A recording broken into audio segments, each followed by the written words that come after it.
Bonjour à tous, nous sommes jeudi soir, ce point de situation pour vous donner quelques informations, pour répondre à des questions que vous vous posez et aussi pour simplement vous faire un salut amical.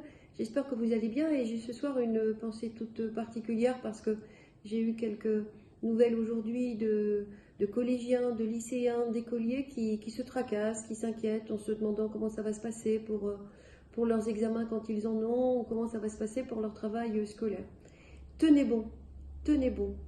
On sort toujours grandi de l'épreuve et vos enseignants sont à vos côtés, votre famille est à vos côtés aussi et vous trouverez le moyen de vous en sortir et de toute façon les choses seront adaptées suivant les difficultés rencontrées, les choses seront adaptées. Donc n'ayez pas de crainte à ce sujet. Par contre, si je peux me permettre, continuez à travailler, continuez à vous instruire, continuez à vous cultiver, c'est très important. Un petit mot là-dessus, je vais faire un petit peu un mix entre boîte à questions et puis information. Une question nous est posée sur les livres empruntés à la bibliothèque. J'ai emprunté des livres à la bibliothèque, est-ce que j'aurai des pénalités puisque je ne les ai pas rendus à la date où il aurait fallu que je les rende? La réponse est non, il n'y a pas de pénalité. On peut peut-être les relire d'ailleurs, ou bien les donner, les prêter à quelqu'un d'autre de la famille pour qu'il les lise, mais il n'y aura pas de pénalité, évidemment. Vous le savez, si les bibliothèques sont fermées, c'est une mesure qui nous pèse, qui nous fait de la peine, mais nous sommes dans l'obligation de le faire.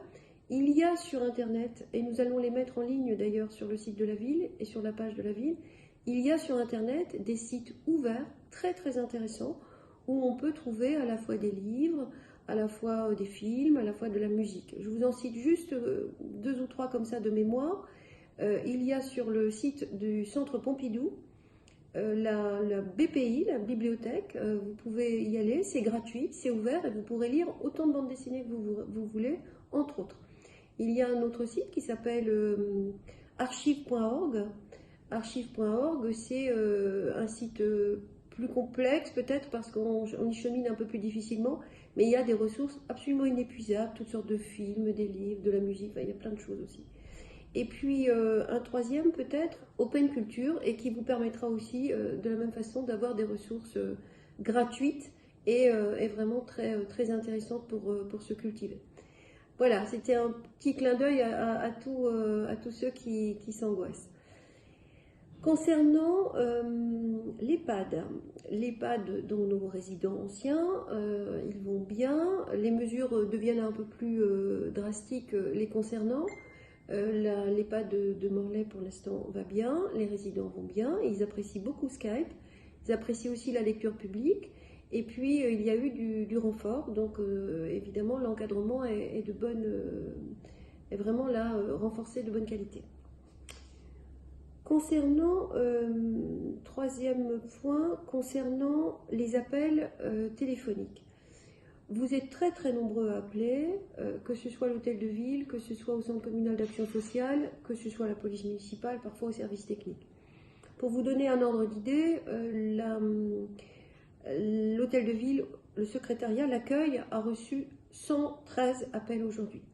Le centre communal d'action sociale, plus de 60. Et je ne parle pas des appels police municipale. Donc vous êtes très nombreux à appeler.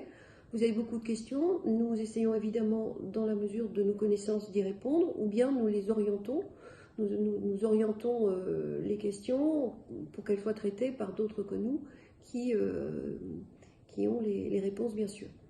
Donc continuez à appeler si vous avez des quelconques questions et on essaiera toujours de vous apporter une réponse satisfaisante.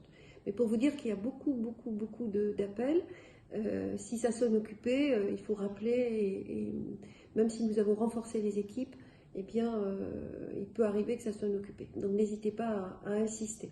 Concernant les livraisons ou les aides à domicile, actuellement, nous avons évidemment augmenté le dispositif, renforcé le dispositif roule-panier et augmenté le nombre de colis livrés.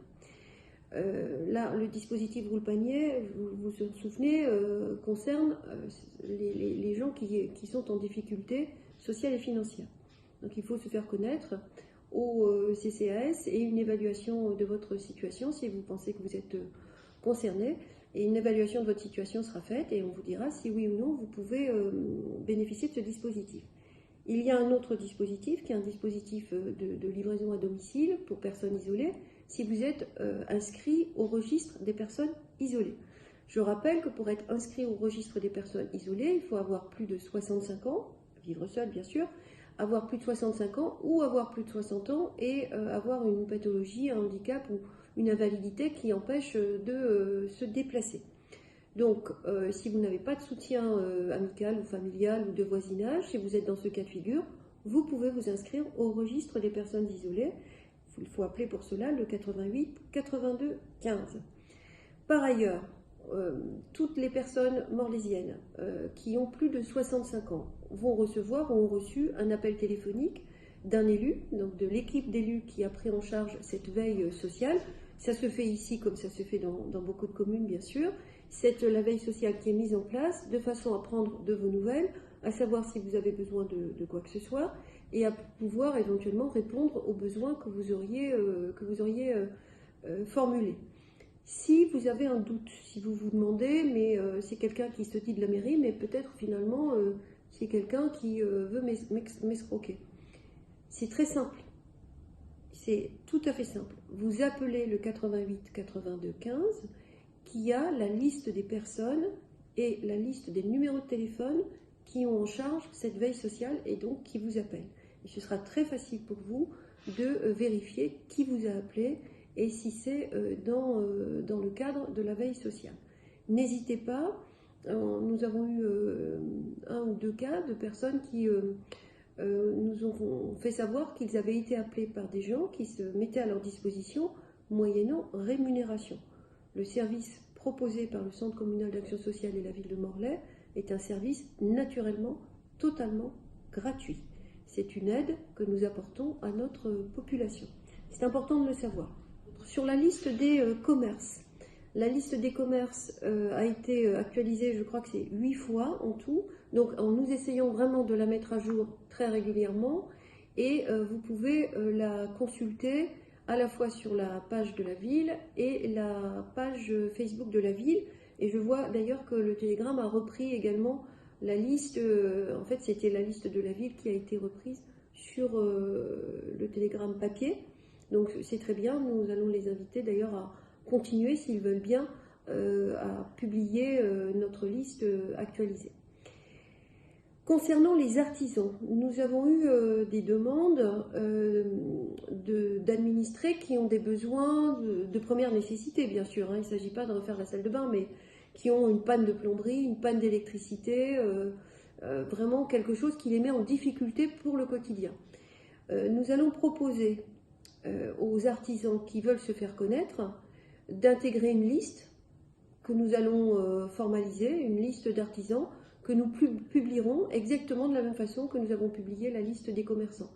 De cette façon, si vous allez sur la page Facebook de la ville, si vous allez sur le site de la ville, eh bien vous aurez la liste des artisans qui peuvent être joints pour intervenir, encore une fois, une intervention d'urgence, pas un grand chantier, naturellement. Sur la collecte des ordures ménagères, c'est une question évidemment récurrente. Il ne se passe pas une journée sans que nous ayons des questions sur la collecte des ordures ménagères. Je vois que la communauté d'agglomération a pris des dispositions pour que la collecte soit un peu plus dense. Il y a encore des quartiers où la collecte n'est pas faite de façon très régulière. Je pense que c'est aussi à chacun de s'adapter, mais dans tous les cas, il semble que la communauté d'agglomération ait demandé au Télégramme de publier tous les jours les endroits de collecte. Donc, vous pouvez vous référer à votre journal papier. En tout cas, n'hésitez pas à nous solliciter, à nous formuler des questions. Il y a des questions plus personnelles qui ne seront pas traitées par le biais de cette vidéo et nous appellerons, nous rappellerons les personnes qui nous ont posé des questions pour leur apporter une réponse plus personnelle et aussi plus confidentielle. Portez-vous bien, soyez attentifs au confinement. Encore une fois, nous ne sommes pas au bout de nos peines, tout le monde l'a bien compris. Le confinement est la première des mesures que l'on peut prendre pour éviter au virus de se transmettre. Il ne se promène pas tout seul, il est transmis Nous avons encore vu des groupes se balader, main dans la main. Ce n'est pas possible. Il faut être raisonnable. C'est tout à fait dangereux. C'est dangereux pour ceux qui le font. C'est dangereux pour tout le monde. La police municipale et la police nationale vont continuer à vérifier les attestations et verbaliseront évidemment le cas échéant. Vous le savez, c'est une nouvelle attestation qu'il faut fournir maintenant, une attestation de déplacement avec 1 heure de départ, 1 heure d'arrivée. Soyez raisonnable, n'allez pas 10 fois par jour dans les supermarchés. C'est pas comme ça que ça marche. C'est pénible pour tout le monde. Pour tout le monde. Personne ne trouve ça agréable, mais à cette seule condition de respecter le confinement que nous arriverons le plus vite possible au bout d'une période qui évidemment nous semble très très longue, mais qui n'est pas terminée. Bon courage à tous, soyez courageux, soyez confiants. Merci d'être présents pour ce point vidéo régulier et à très vite. Alors, la boîte à questions, une question concernant les masques. La question est, est-ce que la mairie peut me fournir un masque? Nous avons eu beaucoup de donateurs qui nous ont donné soit des masques qui étaient prévus pour autre chose au départ, mais qui peuvent servir, soit des masques qui ont été fabriqués. Mais sur demande du national, vous le savez, les masques sont réservés au personnel de santé. Donc nous les avons donnés au personnel de santé qui nous ont sollicités. Au passage, je voudrais évidemment remercier tous ces donateurs, mais aussi avoir une pensée particulière et un remerciement particulier pour ces biscuiteries qui ont donné des gâteaux, pour l'EHPAD, pour les agents, enfin bref, pour les écoles. Nous avons réparti les choses, qui souvent d'ailleurs en ont donné aussi à l'hôpital, il y a des biscuiteries particulièrement, auxquelles je pense. Donc merci à eux. Une autre question concerne les agents de la ville de Morlaix, qui sont ceux qui travaillent, enfin, combien sont-ils, etc. Il y a à peu près aujourd'hui 80 agents qui travaillent en présentiel ou en télétravail, les cadres naturellement, mais aussi des services que vous ne voyez pas ou que vous voyez. Vous voyez la propreté par exemple, mais vous ne voyez pas les services administratifs, pas plus que la cuisine centrale, l'EHPAD, l'état civil, etc. Il y a le CCAS bien entendu. Beaucoup d'agents travaillent à votre service pour vous assurer le meilleur service. Alors s'il vous plaît, lorsque vous appelez l'accueil ou lorsque vous appelez le centre communal d'action sociale, soyez patient, d'abord parce qu'il y a beaucoup d'appels, et ensuite ils sont là pour répondre à vos besoins, mais il faut être cordial et faire un petit effort même quand on est angoissé. C'est inutile d'être agressif.